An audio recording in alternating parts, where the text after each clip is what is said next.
Hello, and welcome to another episode of The End of the Search. This one I call it, Why is the Mind Useless?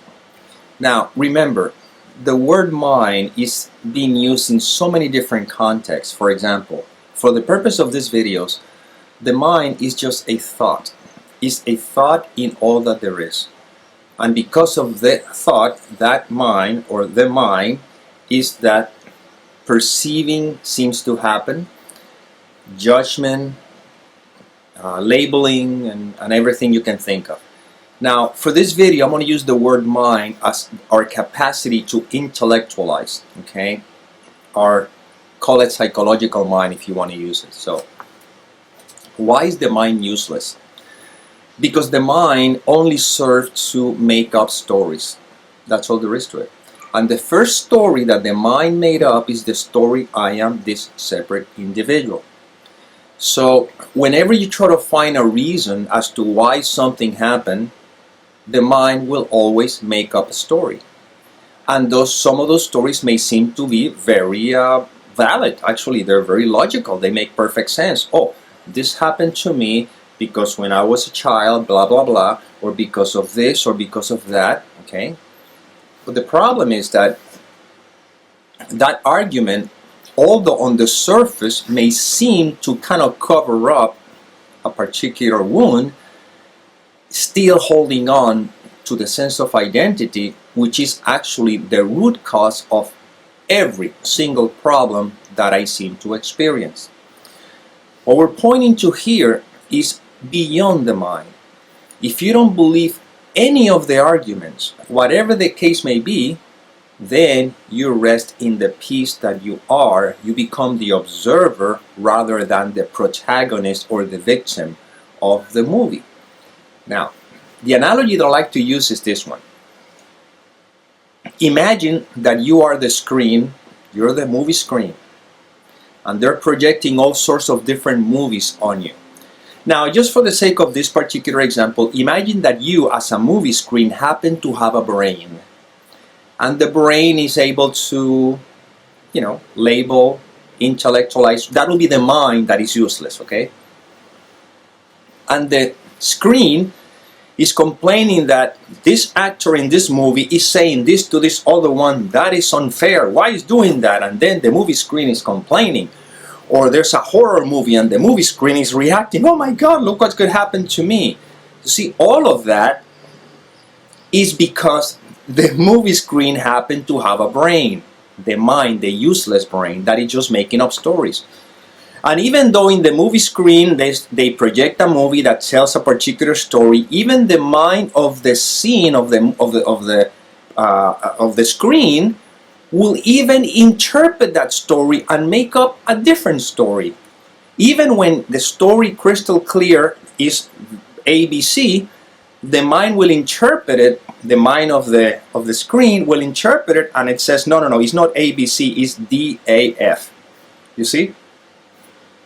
All is because of the using the mind as our reference point or our source, okay?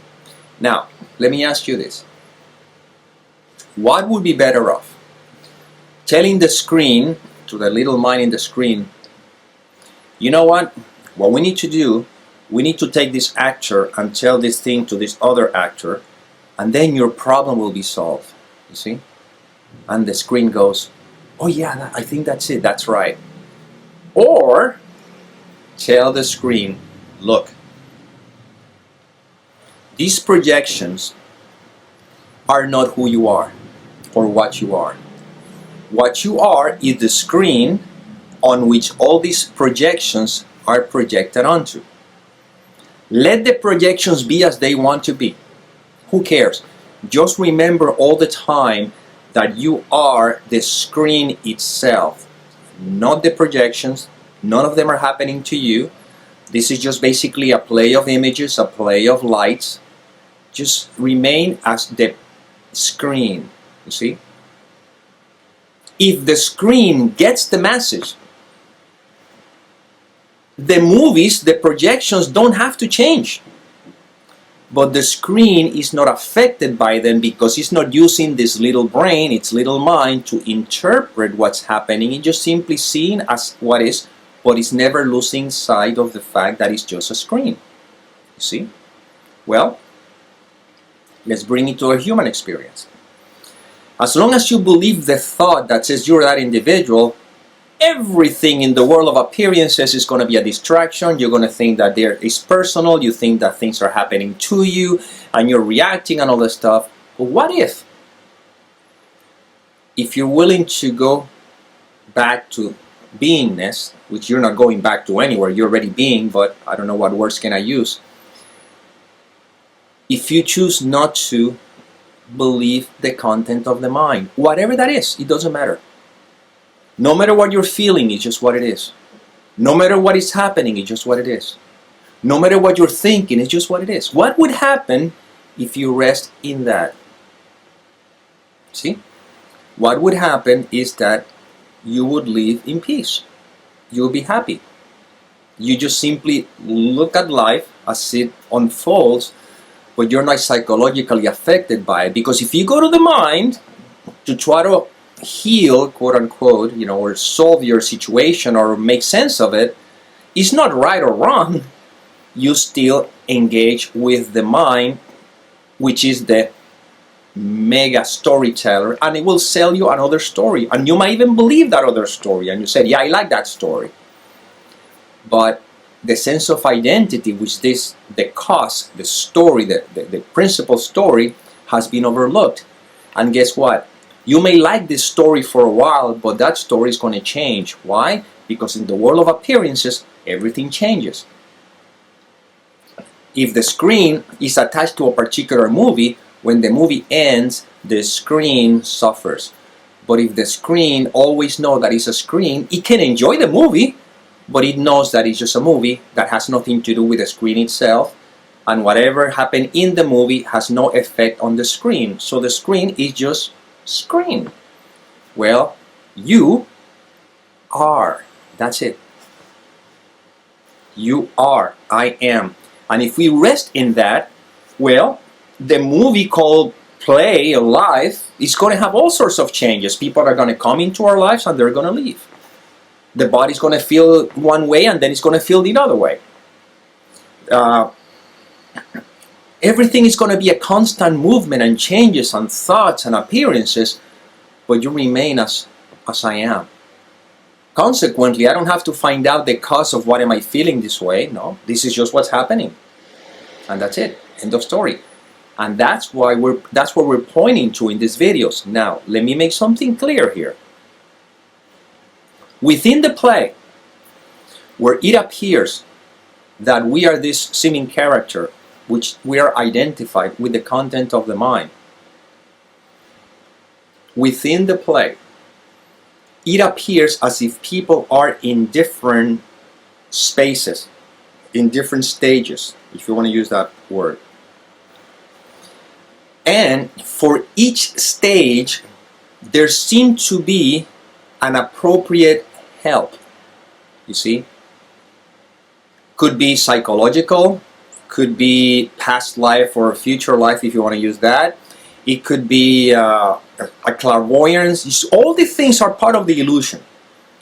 Well, some people who are very identified with the content of their mind, sometimes the psychology, which is still mind, you see, it's still part of the mind story, but it's a step that is necessary and life itself orchestrated so that that happens, so the person is ready to now move on to the next step. And some people have had experiences with a clairvoyance who said something and it really helped them a lot. So I am not in any way, shape or form discrediting or discarding any form of help. I am not saying that. All I am saying or suggesting is that if you have gone through all these stages and you still find that somehow there's not completeness, some whatever, then we can now investigate this one, which is, what if instead of identify with the content of the mind, You don't believe any of your thoughts, and you rest in the I am that I am, in the I amness. And that is direct experience of where all of this is pointing to. And that's why I say these videos are not for everybody. I am very clear of that. You know, people have to go through whatever journey they have to go through. But if life has led you to this particular information, then it's because now you're ready to begin to question the content of the mind, because at a much deeper level, deeper, there's no deeper or shallower, but again, limitation of words, on a much deeper level, now you're beginning to, you're ready to let go of the sense of identity. You see?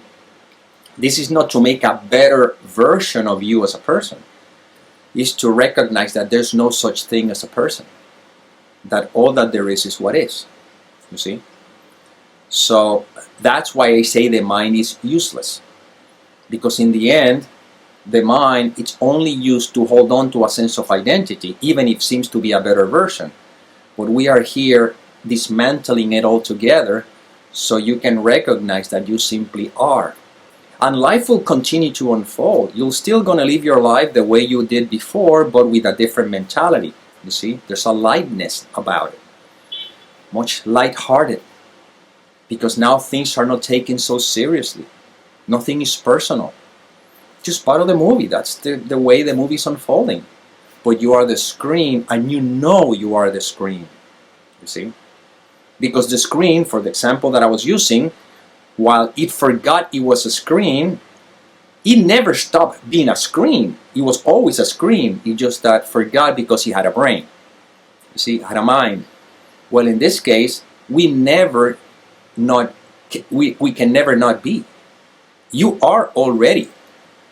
You are already the ever-present life itself. That never changes. That it's always been. It just so happens that when we go to the mind, we are distracted. And then the mind suggests, hey, this is what you can do to help to feel better. Or this is what you need to do to solve this. But who would be the one that needs healing? See? If all you are is life, life doesn't need healing. Life is. The belief in a person is what suggests that something needs to be fixed. That's the healing we're talking about. But what if you are? Do you need any fixing? Now, if you're trying to understand intellectually this, yeah, I understand, that sounds wonderful, but look at the problems that I have, is because you see, you're still overlooking where this is pointing to. That is a thought that is identified with a sense of identity that now evaluates and says, yeah, that sounds wonderful, but look what the problems I have. But you see? But if you simply are, the thought that I am this individual is seen, and if that thought is seen, every subsequent thought is seen as well. So, if I am, then I am. And if a thought comes, look at the problem, you can see, no, that's just a thought. I am. And you rest in the I am. And this is where these videos are pointing to. And in the I am, it's not that the mind is useless, it's that there is no mind. Well, this is the inspiration that came through this instrument. I hope it served. And as always, may peace permeate the mind so that love can be extended.